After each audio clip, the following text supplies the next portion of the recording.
तो जिसके हाथ में सरकार है, जिसके इर्द गिर्द में लोग रहते हैं, वो हिंदुस्तान को न जाने कितने खानों में बांट देंगे।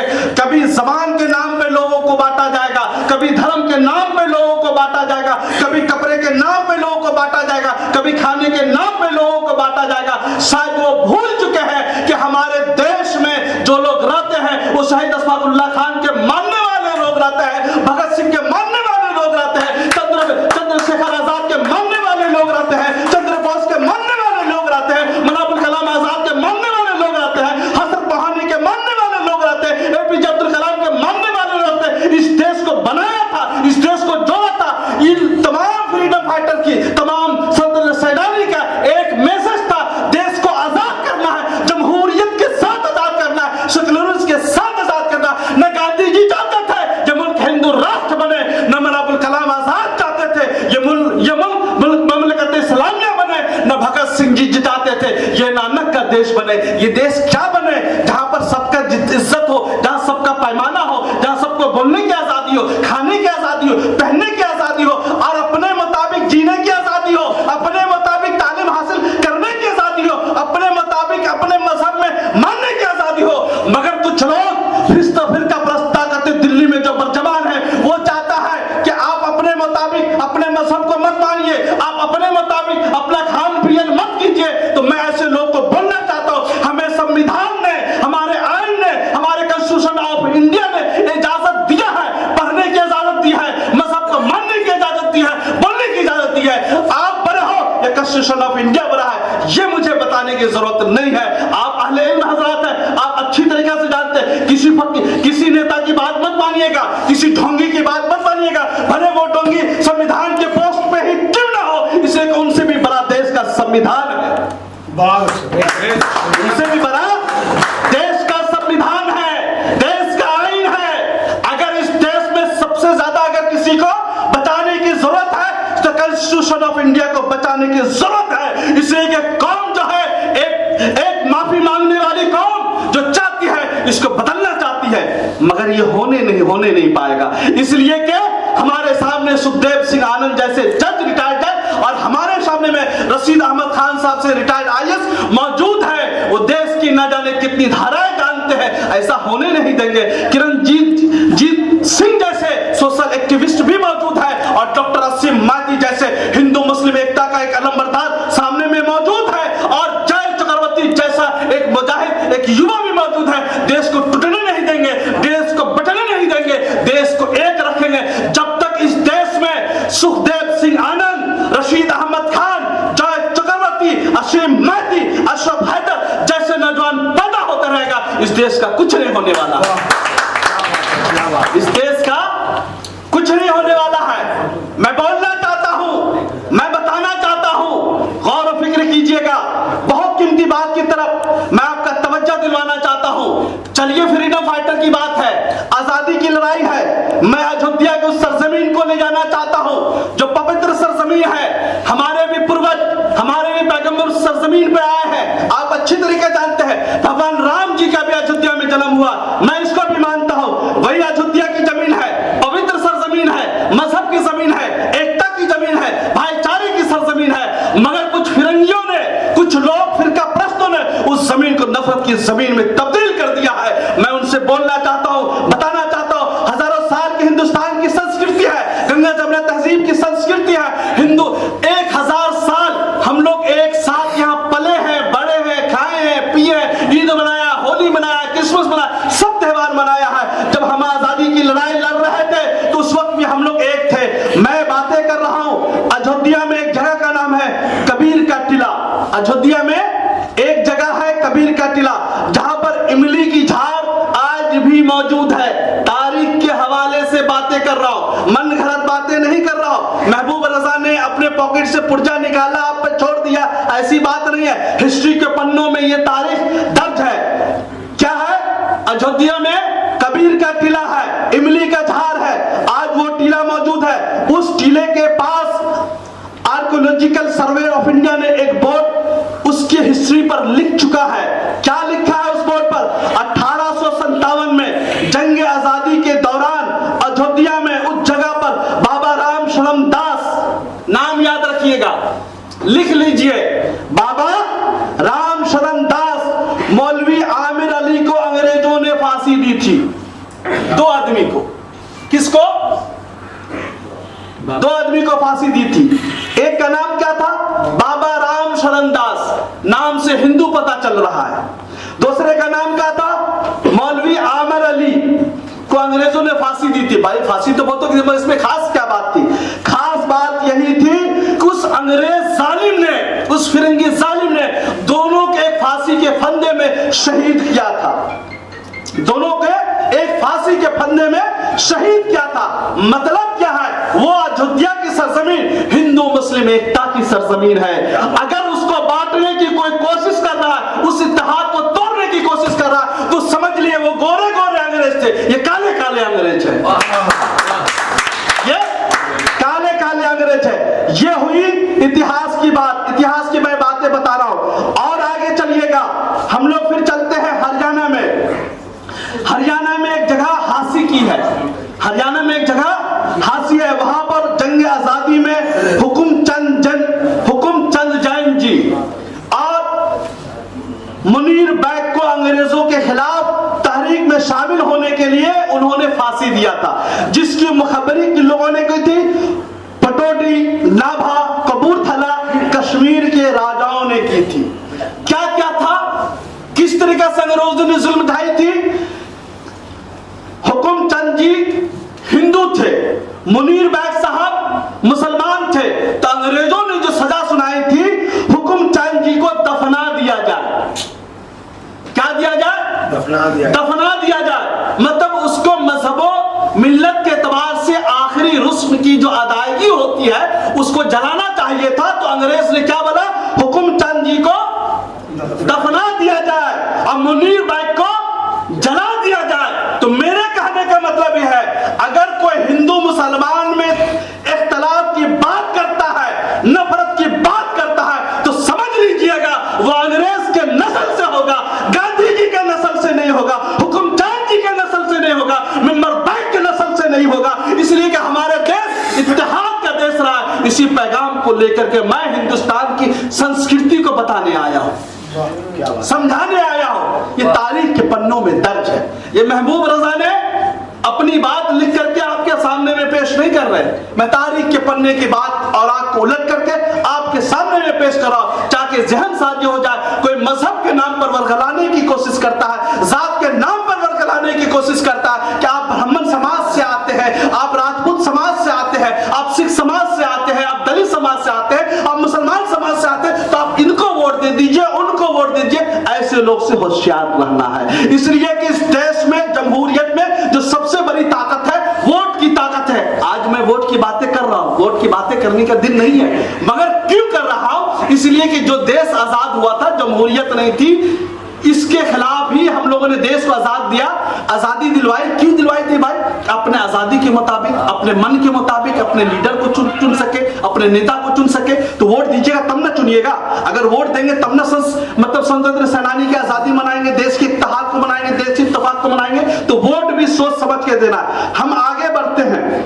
जब गांधी जी चंपारण की सरजमीन में सत्याग्रह शुरू करते हैं, तारीख के पन्नों में दर्ज है। सत्याग्रह, अंग्रेजों की फरेबकारी, अंग्रेजों की जुल्म सितम से कौन वाकिफ नहीं है। धोखा देने में 1 नंबर पोजीशन में, आज भी देते हैं, आज भी साजिश रचने में अंग्रेज 1 नंबर पोजीशन में। तो कहने का मतलब है, जब गांधी जी चंपारण की सरजमीन में 1917 में मोतिहारी की सरजमीन में पहुंचते हैं, उनके खाने पीने का इंतजाम जो अंग्रेजों का खानसामा था, बुटुक मियां अंसारी साहब ने किया था। कि गांधी जी के खाने पीने का कौन इंतजाम करेंगे? बुटुक मियां अंसारी साहब। अंग्रेजों ने बुटुक मियां अंसारी साहब पर यरगमाल बना लिया था, कब्जा कर लिया था, साजिश रच रहे थे। नाम याद रखिएगा, मोतिहारी बिहार की सरजमीन, चंपारण का सत्याग्रह, गांधी जी का चंपारण जाना, सत्याग्रह करना, अंग्रेजों की साजिश। ना बांस रहेगी ना बजेगी बांसुरी। मतलब गांधी जी को वहीं पर खत्म कर दिया जाए, ये साजिश चल रही थी। क्या साजिश चल रही थी उसके बारे में मैं बताता हूं। तो बुटुक मियां अंसारी साहब को यह बोला गया कि गांधी जी के खाने में जहर मिला दीजिए और गांधी जी का हमेशा के लिए चैप्टर को क्लोज कर दीजिए। भाई मुसलमान था, ईमान था, जज्बा था, देश प्रेम था, बोला कि ये तो नहीं कर सकते हैं। तो उन्होंने, अंग्रेजों ने क्या किया, उनके बेटे की लाश को ला करके उनके सामने में रख दिया, बेटे का गर्दन को कलम करके सामने में पेश कर दिया। बोले अगर तुम नहीं करोगे, तुम्हारे एक एक खानदान के एक एक फर्द को मैं शहीद कर दूंगा, मैं मार डालूंगा, तुम्हें करना ही पड़ेगा। तो आखिरकार बेचारा क्या नहीं करता, तो बुटुक मियां अंसारी साहब ने खाने में जहर जरूर मिला दिया, खाने में जहर जरूर मिला दिया। मगर जब बात खाना को परोसने की आती है, दस्तरखान पर सजाने की बात आती है, दस्तरखान सज जाता है। बुटुक मियां अंसारी साहब भी जाते हैं, जैसे गांधी जी नवाला उठाने वाले रहते हैं, नवाला को तोड़ देते हैं, फेंक देते हैं, कहते इसमें जहर मिला हुआ मत खाइएगा। क्या बोलते हैं? जहर मिला हुआ मत खाइएगा। गांधी जी सोचते हैं क्या देश प्रेम है, क्या मोहब्बत है, हमारे देश का व्यक्ति है। बोले आपने ऐसा क्यों किया, आपको बुला देते, मगर अगर मैं आपको जहर खाने में नहीं मिलाता तो पूरे खानदान को हमारे शहीद कर देता। मैं अपने खानदान को बचाने के लिए किया, आपको भी बचाना था, इसलिए कि आपको भी खाने नहीं दिया। उसने खानदान को भी बचाया और गांधी जी को भी बताया। इसको देश प्रेम बोलते हैं, इसको देश प्रेम बोलते हैं। और आगे चलिए कहानी। जब 1950 में डॉक्टर राजेंद्र प्रसाद जी मोतिहारी पहुंचते हैं, मोतिहारी पहुंचने के बाद वो अनाउंसमेंट करवाते हैं कि भाई बुटुक मियां अंसारी साहब को बुला के लाया जाए, मैं देश का सदर बन गया हूं। लोग जाते हैं कि जब गांधी जी सत्याग्रह मार्च कर रहे थे तो गांधी जी के साथ मैं भी था, उनको सरकारी इजाजत मिलने वाले थे। मतलब कितनी जमीनें,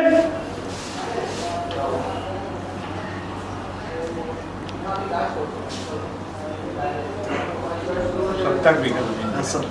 कितना? 70 बीघा, 50 एकड़ जमीन उनको तफवीज किया गया था। कितना? 50 एकड़ जमीन उनको तफवीज किया गया था कि भाई बुटुक बिहारी अंसारी साहब का बहुत बड़ी खिदमत है, इनको 50 एकड़ जमीन इनके हिस्से में दी जाएगी। मगर हमारे हिंदुस्तान में आप जानते हैं कि किस किस्म का मामला होता है। बदकिस्मती से जमीन की तफवीज करते करते 1950 से 1957 57 7 साल का अरसा लग जाता है। इसी सूरत हाल में और मोहतरम फ्रीडम फाइटर जनाब बुटुक बिहारी साहब का इंतकाल हो जाता है, तो केस इसी तरीके से रहता है। तो मेरे कहने का मतलब है कि ये देश की आजादी की बात है। आज मैं पूछना चाहता हूं, तुम राष्ट्रवाद की बात करते, तुम भाईचारा, तुम जो है नेशनलिस्ट की बात करते, कौन से नेशनलिस्ट की बात करते हो? भाई सावरकर जी, मैं जी भी नहीं, सावरकर वीर बोलते, मैं वीर नहीं मानता। भाई अंग्रेज से माफी मांगने वाले को वीर बोलेंगे? आप सच बताइए। जी 100 लोग बैठे हुए हैं, जो अंग्रेज से माफी मांगे, मैं जिंदगी में कभी भी अंग्रेज के खिलाफ साजिश नहीं रचूंगा, लिहाजा मुझे आजाद कर दिया जाए। वहीं पर हसरत मोहानी थे, वहीं पर मौलाना आजाद थे, वहीं पर पंडित जवाहरलाल नेहरू थे, वहीं पर शहीद अशफाकुल्लाह खान थे, वहीं पर भगत सिंह थे। इन लोगों ने अगर अपने वादे को, अपने डायलॉग को अंग्रेज के जज के सामने, मजिस्ट्रेट के सामने बदल दिया होता तो किसी को फांसी पर, सूली पर चलने की जरूरत नहीं होती। क्या जज साहब मैं गलत बोल रहा हूं? बोलिए। अगर किसी ने पूछा जाता था कि आपसे भी इनकार कर दीजिए, भले आपने ये जुल्म किया है, आप इनकार कर दीजिए कि नहीं थे, किसी को शहीद नहीं किया जाता, किसी को फांसी पर लटकाया नहीं जाता। तो मैं बोलना चाहता हूं, एक तरफ जो लोग देश से झूठ नहीं बोल रहे हैं, बोले हाँ हमने ये गुनाह किया, तुम्हें जो सजा देना दे दो, और दूसरी तरफ ये माफी मांगने वाली कौम आरएसएस ये बोल रही है कि हमें राष्ट्रवाद का इल्म सिखाएगी, हमें राष्ट्रवाद का। मैं एक ही चीज बोलता हूं, अगर मुझे राष्ट्रवाद सीखना है तो भगत सिंह जी से सीखूंगा, शहीद अशफाकुल्लाह खान से सीखूंगा, महात्मा गांधी से सीखूंगा, मौलाना अबुल कलाम आजाद से सीखूंगा, चंद्र बोस से सीखूंगा, चंद्रशेखर आजाद से सीखूंगा, रामनाथ तिलक से सीखूंगा, फ्रीडम फाइटर से सीखूंगा। वीर सावरकर जैसे लोग, झूठा वीर के सीखने की जरूरत नहीं जो अंग्रेज से माफी मांगना हो। ये इनकी पैदाइश, आरएसएस की पैदाइश कब की आप लोग जानते हैं? 1925 ना? 1925 जी, 1925 मेंबर था जी, 1925 ना? आरएसएस की पैदाइश 1925 और हिंदुस्तान की आजादी की लड़ाई की शुरुआत 1754 सिराजुद्दौला। तारीख के हवाले से बात कर रहा हूं, तारीख के हवाले से सिराजुद्दौला, टीपू सुल्तान, हैदर अली, 1857 की लड़ाई बहादुर शाह जफर की क़यादत में लड़ी गई, जो 4.5 महीना तक चलता रहा। 4.5 महीना तक दिल्ली, पूरा हिंदुस्तान जलता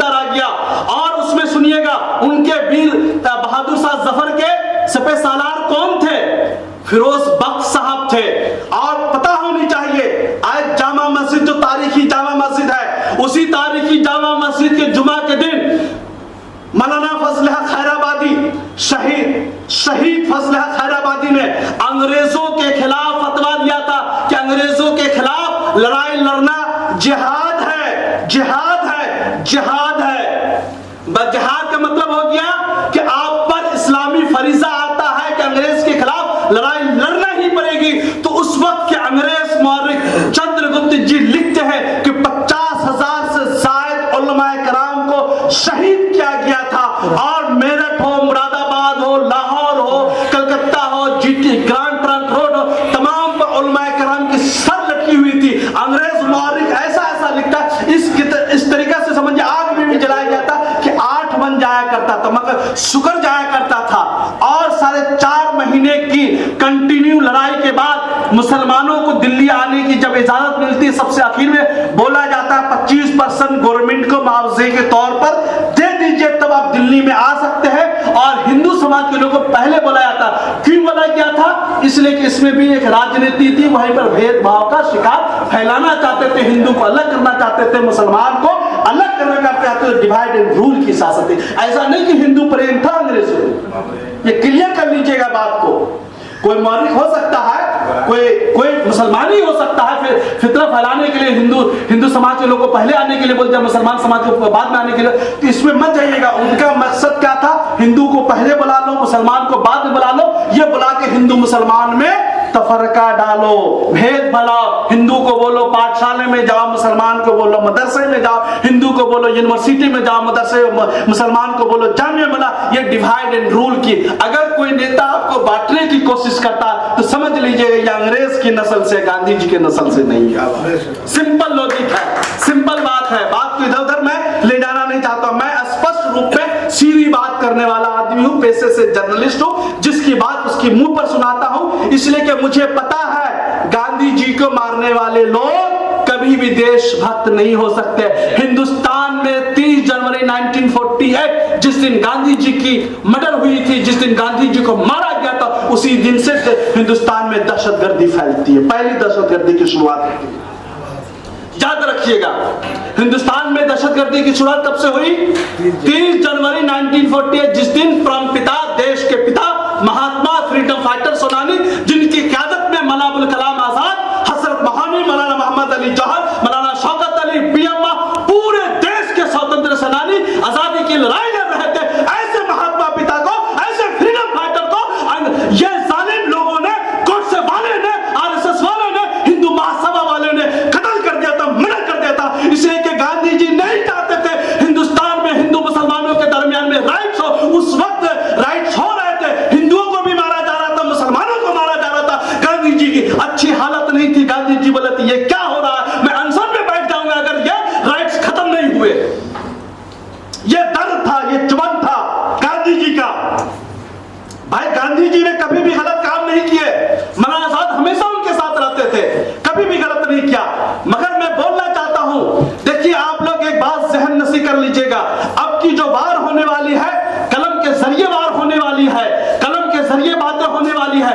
तमाम चैनलों को खरीद लिया गया, तमाम मीडिया को खरीद लिया गया, अपनी मन घड़त बातें कर रहे। मैं टीवी चैनल पे कल देख रहा था, भाई देश की आजादी की दिन था, 75वीं जश्न आजादी दी, डायमंड जुबली मनाया जा रहा। भाई आजादी के बारे में बात करते हैं, फ्रीडम फाइटर की कहानियां सुनाने, जवानों के अंदर, नौजवानों के अंदर, बूढ़ों के अंदर, बच्चों के अंदर देश प्रेम जाता है, भाईचारे का पैगाम जाता है। इस किस्म की स्टोरी सुनाते, मगर बस कुछ नहीं, इधर उधर की बातें कर रहे थे। तो समझिए कि देश के जो चौथा सतून जो है, जो पिलर है, मैं जिस समाज से आता हूं, 4 स्टंप बोला जाता है, चौथा पिलर आज सबसे ज्यादा जो है कमजोर हो चुका है। बोलने की आजादी खत्म हो चुकी है। अंग्रेज के जमाने में हिंदुस्तान नहीं, दुनिया का सबसे पहला सहाफी, जर्नलिस्ट जिसको अंग्रेजों ने शहीद किया था, उसका नाम क्या था जानते हैं? मौलाना बाकर साहब। उर्दू अखबार के एडिटर थे। दुनिया में पहला जर्नलिस्ट जिसको शहीद किया गया लिखने के जुर्म में, उनका नाम था मौलाना बाकर साहब। और वो दिल्ली से उर्दू अखबार निकालते थे। 1857 में स्वतंत्र सेनानी जब आजादी की लड़ाई के लिए आगे बढ़ रहे थे, उनके अंदर जोश और वलवला पैदा करते थे। मैं पूछना चाहता हूं, है तुम्हारे पास कोई नाम ऐसा पेश कर दो, मैं तुम्हारे मान लेंगे तुम देशभक्त हो। एक नाम पेश नहीं कर सकते हो।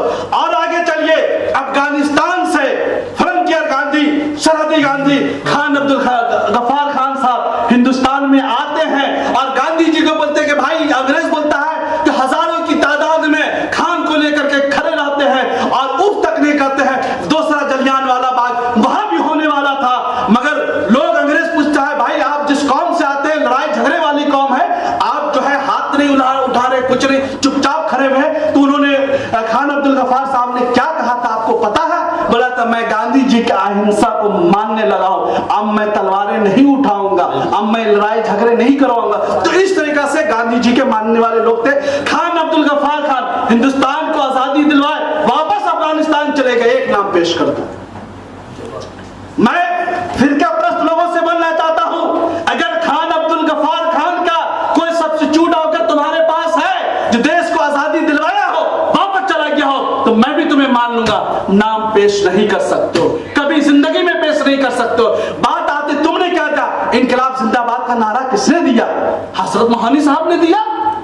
हजरत मोहानी साहब दिए, अलीगढ़ के स्टूडेंट थे और उस जमाने से ही देश प्रेम में लग गए थे। और देख करके उन्होंने उर्दू मोहल्ला अखबार निकाला, उर्दू के अखबार थे, और तकरीबन अपने जिंदगी के 20 साल अंग्रेजों ने उसको जेल में रखा। ये सब सारी बातें हैं। जय हिंद का नारा किसने दिया?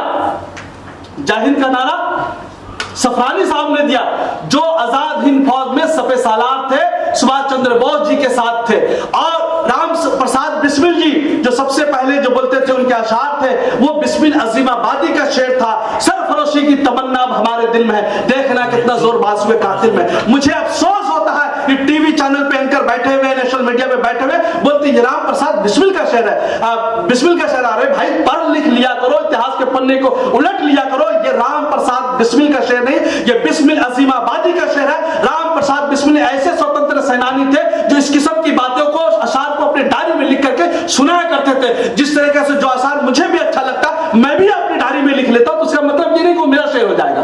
मैंने अल्लामा इकबाल का शेर सुनाया आपको, वतन की फिक्र करना था, मुसीबत आने वाली है, तेरे बर्बादियों के मशवरे आसमानों में। तो आज से 50 साल के बाद कोई ये शेर बोलने ला रहे, महबूब साहब ने जश्न आजादी के 75वीं में गिरा में ये शेर सुनाया, तो लगता है महबूब रजा का शेर हो। तो ऐसी बात नहीं है, जो अच्छा शेर लगता है वो सुनाया जाता है। जैसे कि मैं फिर बोलना चाहता हूं, भाई जिसको मैं जिंदगी में सबसे ज्यादा प्यार करता था, डॉक्टर राहत इंदौरी साहब का शेर है, मैं एक ही चीज बोल पाऊंगा, मैं जब मर जाऊं तो मेरी अलग पहचान लिख देना, मैं जब मर जाऊं तो मेरी अलग पहचान लिख देना, लहू से मेरे पेशानी पे हिंदुस्तान लिख देना। यही से अपनी बातें खत्म करता हूं। अस्सलाम वालेकुम। हिंदुस्तान जिंदाबाद, हिंदुस्तान का बाम जिंदाबाद, सरफरोशी की तमन्ना हमारे दिल में है, देखना कितना जोरबाज हुए कातिल में है। सबसे अच्छा, सबसे प्यारा हमारा मुल्क अजीज है।